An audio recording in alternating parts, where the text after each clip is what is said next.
오늘은 무조건 걸러야 하는 부동산 3대 지옥에 대해서 한번 알아보겠습니다. 자, 부동산 3대 지옥 어떤 것들이 있을까요? 자, 지역주택조합 아파트. 자, 이건 뭐 예전에 제가 한번 다뤄드린 적이 있었는데 이건 피해자가 너무 많아요. 자, 두 번째 수익형 호텔. 자, 저금리 기조에서 뭔가 월세를 받는 상품을 알아보시다가 상가는 비싸고 이 수익형 호텔 상품을 알아보신 분들 많거든요. 지금 피해 사례가 계속해서 언론에서 보도가 나오고 있죠. 자, 마지막 뭘까요? 기획부동산이에요. 자, 이 세 가지에 물리면 대부분 아주 성공 투자를 해야 본전이라는 얘기가 있어요. 자, 본전이 나오는 경우 대부분 없고 원금 손실을 대부분 날리는 분들이 태반이다. 자, 그럼 이거 세 가지에서 한번 자세하게 알아보겠습니다. 자, 지역주택조합 사업 어떤 걸까요? 자, 무주택 가구주들이 조합을 결성해서 토지를 매입하고 건축비를 부담해서 직접 아파트를 개발하는 방식입니다. 자, 뭐 토지, 뭐 아파트 공동구매라는 표현도 있는데 그 표현이 제가 볼 때 피해자 더 많이 만들었어요. 자, 지역주택조합하고 이름 비슷한 거 뭐 있죠? 재개발, 재건축 조합 사업 이런 거 있잖아요. 자, 재개발 조합과 지역주택조합 아파트 차이점을 보면은요. 자, 재개발, 재건축은 뭐냐? 토지 소유주들이 모여서 우리가 가지고 있는 토지 위에 아파트를 짓자. 자, 이런 내용이에요. 자, 그래서 땅을 가진 사람들이기 때문에 내가 갖고 있는 토지 위에 건물을 지을지 말지만 결정하면 되는 겁니다. 자, 지역주택조합 아파트 조합은 뭐냐? 땅을 갖고 있는 사람들이 아니에요. 그렇기 때문에 어디서 땅을 구입을 한 다음에 거기에 아파트를 짓는 과정을 거쳐야 되는데, 자, 여기서 근본적인 한계가 있습니다. 자, 지역주택조합의 근본적인 한계 뭘까요? 토지 매입이죠. 자, 어떤 지역에 아파트를 짓고 싶은데, 자, 대부분 여기가 이제 통주인이면은 이 토지를 한 사람이 갖고 있으면 그 사람이랑 매수 협의를 해서 뭐 진행을 하면 되겠지만, 대부분 어떤 경우냐, 여기에 일반 단독주택이나 사람이 살고 있는 지역이에요.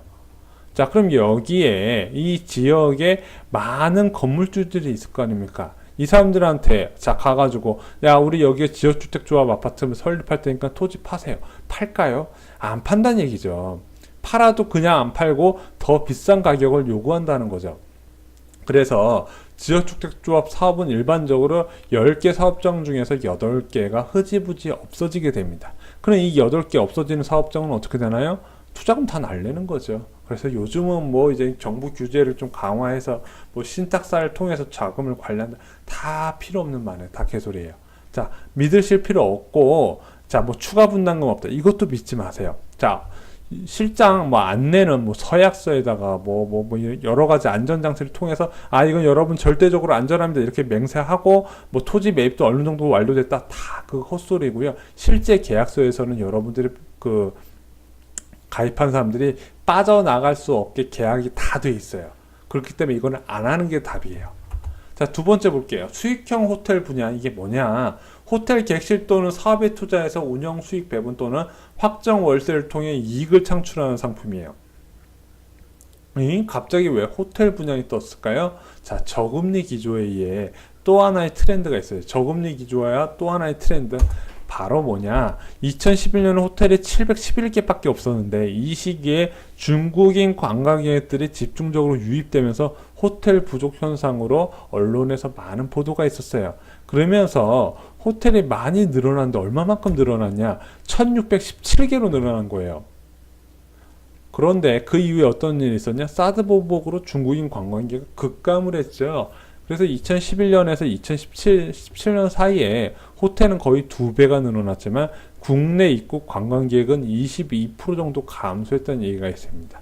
자, 그래서 예전에 특급 호텔 같은 경우는 5성급 특급 호텔 같은 경우는 일반 객실 기준은 30만 원이라는 벽이 있었어요. 지금은 이 벽이 깨지고요. 20만 원 초반으로 줄어들었습니다. 20만 원이면 지금 웬만한 특급 호텔 1박 할 수 있어요. 자, 이렇게 공급이 늘어나는 이유는 뭘까요? 자, 정부에서 2012년 7월에 관광 숙박시설 확충을 위한 특별법. 자, 예전에 도시형 생활주택도 정부 규제를 푸니까 이렇게 우후죽순으로 늘어나게 됐죠. 이것 수익형 호텔도 같은 개념입니다. 기본적으로 공급 과잉이 되다 보니까 내 자본으로 갖고 있는 뭐 대형 호텔들도 객실 수입으로는 운영이 힘든 상황이에요. 그럼 걔네들 뭐 먹고 살아요? 식음료나 아니면 이제 컨벤션 센터, 뭐 컨벤션 회의실 대여 같은 걸로 먹고 사는 거죠. 객실 수입으로 지금 먹고 사는 호텔들이 극히 드뭅니다. 그만큼 공급 과잉이 무서운 거예요. 자, 이렇게 공급 과잉이 무서우면 당연히 객실 수입은 적겠죠. 자, 여기에 문제가 발생하게 됩니다. 허위 광고하고 비용의 신뢰성이 문제가 돼요. 자, 분양사무소하고 호텔 운영 주체가 달라요. 그래서 분양사무소에서 아무리 뭐 좋은 조건으로 제시를 했더라도 호텔 운영 주체에서는 무슨 소리예요? 저희가 돈을 못 벌는데 어떻게 월세를 드립니까? 이런 식으로 나오게 되는 거죠. 그럼 이 분양사무소하고 호텔 운영 주체가 다르다 보니까 여기에서 굉장히 큰 피해가 나타나요. 게다가 이 호텔 운영 주체도 문제예요. 자, 비용의 신뢰성이라는 거죠. 자, 지배인 월급 호텔 분양 고객이 없어서 호텔이 텅텅 비어 나가는데 지배인 월급 1천만 원, 관리부장 500만 월급 500만 원 이런 식으로 월급이 책정돼 있죠. 여기 밑에 이제 식자재나 이런 거 납품하는 비품 객실 비품 납품하는데 중간에 업체 이해관계자가 끼어서 주변의 호텔보다 훨씬 비싸게 납품받고 비용을 제대로 신뢰할 수가 없다는 거죠.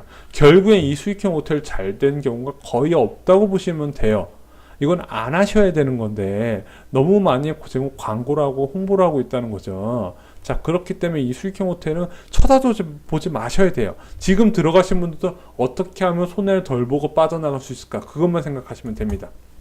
자, 마지막으로 부동산 서비스 컨설팅의 다른 표현인데 이게 언론에서 만들어낸 표현인데 일반적으로 전화 영업으로 개발 호재가 있는 지역에서 사업성 없는 토지를 시세보다 훨씬 비싼 가격에 판매하는 경우를 말합니다. 그래서 기획부동산은 일반적으로 토지 판매라고 보시면 돼요. 자, 기획부동산 고객 어떻게 유치를 하겠습니까? 옛날에 전화로 많이 했어요. 무작위로 전화를 걸거나 어디서 이제 부동산에 관심 있는 고객 DB를 얻어다가 여기로 전화해서 고객님 좋은 땅이 있습니다. 사십시오. 자, 어느 땅인데요? 물어보면 요즘 핫한 판교, 서울 어디, 개발 호재가 있는 지역 어디, 제주도, 그리고 예전에 평창, 이런 식으로 고객을 혹할 만한 지역에 토지를 판매를 하게 됩니다. 자, 이렇게 해서 판매를 많이 했고요. 요즘 이게 안 되다 보니까 어디로 많이 하냐? 신문 광고도 많이 내고요. 지인 추천, 요즘 이 지인 추천 방법 많이 쓴다 그러더라고요. 기획부동산에서 전화나 광고가 많이 어려우니까 지인으로, 자, 기획부동산에 고용한 인원의 지인한테 이걸 많이 팔아요. 다단계 방식으로. 자, 그래서 주변에서 땅 사라 얘기 들어오시면 무조건 무시하셔야 됩니다. 자, 그럼 토지는 뭐가 문제냐? 기본적으로 또한 토지의 용도들은 다 정해져 있어요. 자, 그러면은 이 기획부동산에서 주로 권하는 토지는 어떤 거냐? 맹지, 도로가 없는 땅, 아니면 이제 공유지분, 한 땅에 한 필지에 소유주가 여러 개 있는 공유지분, 이런 것들을 이제 쓸모없는 땅들을 판매를 하다 보니까 이걸 매수해서 오래 갖고 있다고 해도 묵히는 게 아니라 오래 갖고 있을수록 똥이 되는 땅들이에요. 자, 그래서 이런 기획부동산 누가 땅을 사라고 권한다면 무조건 피하셔야 돼요. 그리고 토지 같은 경우는요, 여러분들의 일반 개인이 갖고 있는 2천만 원 투자해서 몇 억 벌었다 이런 말씀 믿지 마시고요. 저희 쇼킹 부동산에서는 토지 투자는 딱 하나를 권해드려요. 어떤 거냐? 자, 쇼킹 부동산에서 생각하는 최고의 토지 투자 뭘까요? 재건축 아파트 지분 투자예요. 그냥 재건축 아파트를 투자하면요, 이 건물을 사는 게 아니라 이 아파트가 갖고 있는 대지 지분을 사는 거거든요. 이거 말고는 토지 투자 생각도 하지 마세요. 예. 여러분들이 가진 재산으로는 토지 투자 성공하기 어려워요. 그럼 어느 정도 규모가 있는 땅을 살 수 있다? 그럼 서울에 있는 꼬마 빌딩을 사시면 돼요. 자, 재건축 아파트 지분 투자가 최고의 토지 투자라고 생각하시고, 누가 땅을 사라고 권한다? 그럼 무조건 피하세요. 예, 땅으로 돈 버는 시대 이미 지났고요. 일반 개인들이 내가 갖고 있는 정보를 통해서 하기는 거의 불가능하다. 그럼 자, 여러분들 유튜브에 보면 토지 투자 굉장히 많거든요. 그럼 결론은 똑같아요. 자, 강사인 나한테 토지 추천을 받아라, 이런 내용이 열의 아홉이에요. 믿지 마세요. 자, 돈이 되는 부동산은 절대 광고하지 않습니다. 절대는 믿지 마시고요. 자, 그럼 여러분들 이런 생각 하실 거예요. 자, 지금 부동산 3대 지옥이라 해서 3가지 상품을 말씀드렸는데 이런 걸 도대체 누가 합니까? 생각보다 많이 하고요. 여러분들 경제신문이나 일반 주간지, 대형 주간지 신문 보면요, 하단 광고가 대부분 이런 것들로 되어 있어요. 그럼 이런 것들을 광고할 때 저희는 지역주택조합 사업장입니다. 아니면 저희는 기획부동산 업체입니다. 이런 식으로 홍보하고 하는 경우가 없거든요. 혹할 만한 문구, 혹할 만한 가격, 혹할 만한 지역에 저렴하게 분양합니다. 이런 식으로 광고를 해서 진행을 한다는 거죠. 대부분 가보면은 피해자들이 속출할 수밖에 없는 구조예요. 자, 돈이 되는 부동산은 여러분 절대 광고하지 않습니다. 여러분들이 쇼킹 부동산 같은 유튜브 여러 개의 부동산 방송을 보면서 공부를 하시면서 투자하시는 것이 정말로 성공할 수 있는 부동산 성공 비법, 투자 비법이다.